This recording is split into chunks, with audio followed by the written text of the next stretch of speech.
지금 한국을 포함한 아시아 증시가 폭락한 원인은 뭐라고 분석이 되고 있습니까?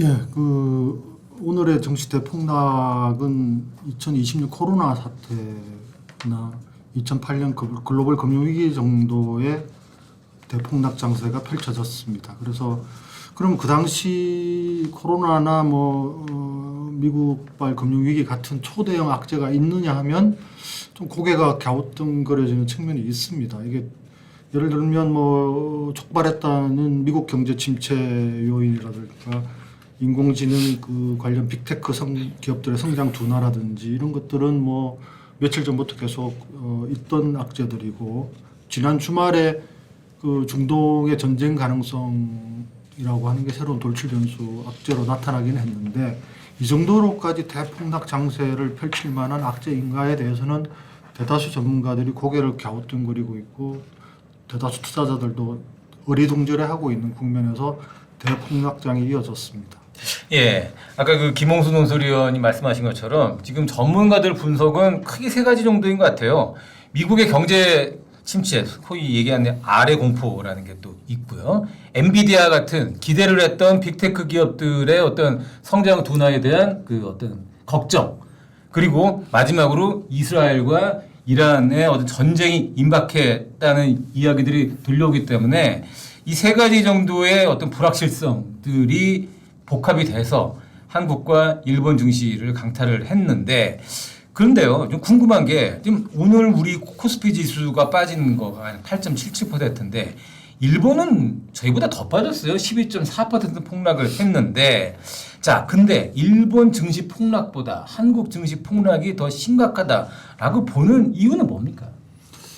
우선 일본 같은 경우는 올해 거의 연일 사상 최고가를 기록할 정도로 뜨거웠죠. 굉장히 뜨거웠습니다. 예. 그래서 이제 과열 양상일 정도로 주가가 고점을 계속 갈아치우는 국면이었기 때문에 이런 악재가 터졌을 때 이제 산이 높으면 골이 깊다는 증시적 격언이 있는 것처럼 상대적으로 많이 낙폭이 커지는 결과로 이어질 수가 있거든요. 그런데 이제 반면에 한국 증시 같은 경우는 올해도 내내 지지부진했고 보합세를 보였고 박스권 장세에 갇혀 있는 부진한 국면이었는데, 네. 남들 떨어질 때 이제 남들 오를 때는 오르고 있다가 남들 떨어질 때는 똑같이 이제 떨어지는 국면이니까 훨씬 더 크게, 투자자들은 이제 훨씬 더 크게 낙폭을 더 크게 느끼는 것 같습니다. 예.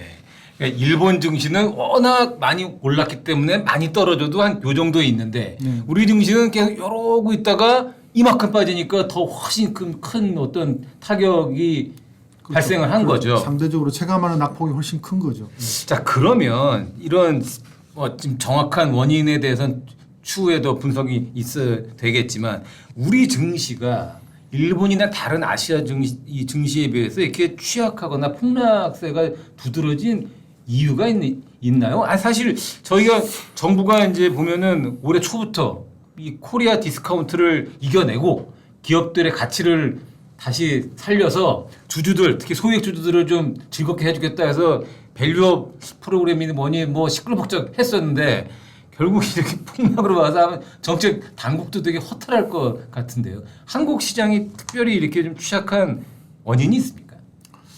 그 원인을 한두 가지로 좁혀서 얘기하기는 힘들 것 같고, 이제 사회자님 말씀대로 연초부터 코리아 디스카운트 문제를 해소하겠다고 이제 기업 밸류업 프로그램, 가치 제고 프로그램을 이제 가동을 하고 있었죠, 정부가. 그래서 이제 주주 환원을 강화한다든지 소액 주주의 권리를 더 높인다든지 하는 등등의 여러 가지 프로그램을 제시를 해놓고 했지만, 실질적으로 가시적인 어떤 성과 내지는 그러니까 진도를 잘 못 빼고 있는 상황에서 이런 악재가 터짐으로 해서 이제 더 큰 충격을 받았던 걸로 보입니다. 그리고 또 한국 경제 전반적으로는 수출이 호조세를 보이면서 반도체라든지 자동차라든지 조선 화장품 이런 쪽의 수출 호조 업종들은 수익이 이제 개선되고 있었지만, 나머지 대다수 업종들은 올해 들어서 그다지 수익력이 이렇게 높아지지 않는 양상을 보여왔습니다. 그래서 이제 전반적으로 큰 충격을 받지 않았나 이렇게 생각이 듭니다. 김홍수 위원, 저 하나 좀 궁금한 게 있는데요.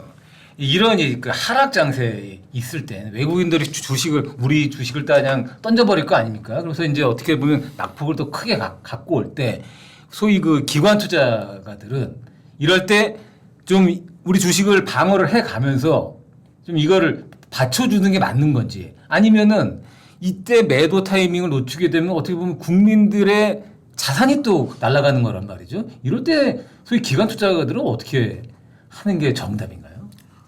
참 어려운 질문이긴 합니다. 근데 이제 우리 국민연금 같은 경우는 세계 5대 연기금에 속할 정도로 운용하는 자산 규모가 크지 않습니까?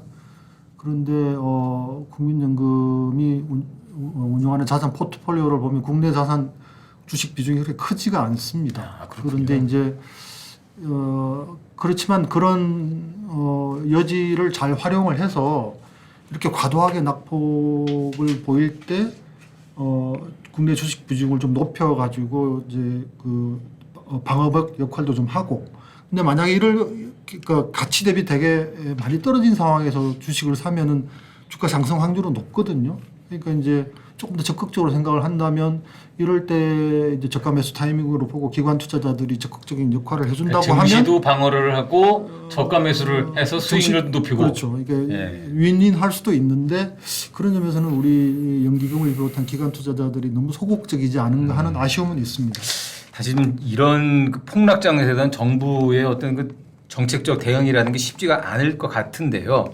그래도 이 정부가 이런 부분을 또 손 놓고 있을 수는 없는 노릇인데 이 민주당이 오늘 그 수석 대변인 논평을 통해서 사실 오늘부터 윤석열 대통령이 휴가 중입니다. 여름 휴가 중인데 기다렸다는 듯이 윤석열 대통령 휴가에서 복귀하라는 논평을 냈습니다. 뭐냐?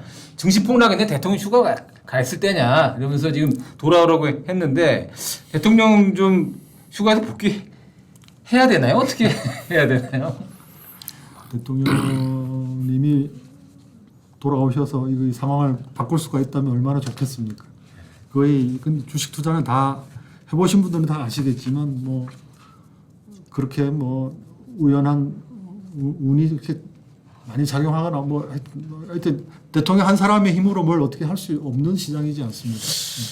예, 오늘 주식 하시는 분들은 오늘 하루 종일 조마조마 거의 그냥 속이 까맣게 타셨을 텐데 내일 아침 9시에 또 어떤 좋은 일이 벌어질지 아니면 더 큰 공포가 닥칠지 또 밤잠을 설치실 텐데 대충 한 11시부터 시작하는 뉴욕 증시를 보면 또 대충 그 다음날 판이 어떻게 흘러갈지 짐작은 되는 것 같던데 한번 내일 보고 더군다나 정부도 손 놓고 있지 말고 이거 어떻게 방어할지에 대해서 좀 깊은 연구가 필요할 것 같습니다.